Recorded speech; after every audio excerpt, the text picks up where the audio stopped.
When I was a young man, growing up in New York City, I refused to pledge allegiance to the flag.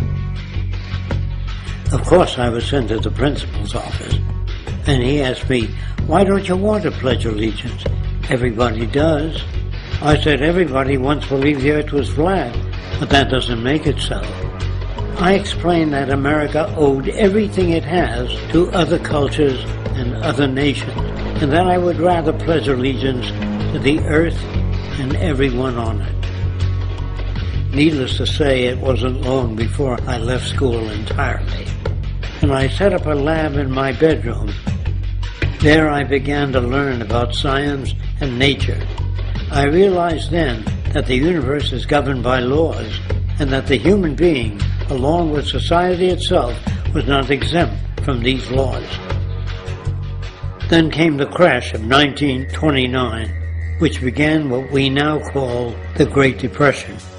I found it difficult to understand why millions were out of work, homeless, starving, while all the factories were sitting there. The resources were unchanged.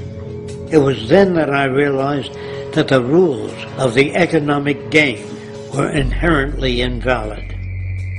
Shortly after came World War II, where various nations took turns systematically destroying each other.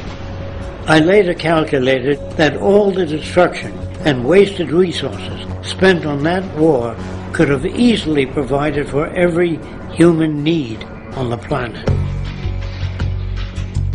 Since that time, I have watched humanity set the stage for its own extinction.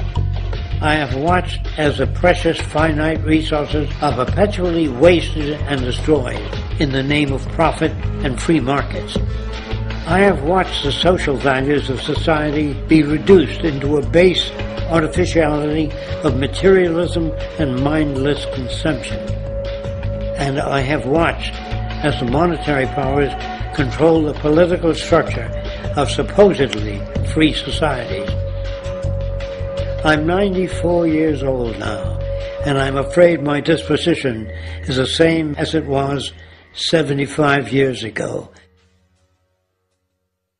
This shit's got to go.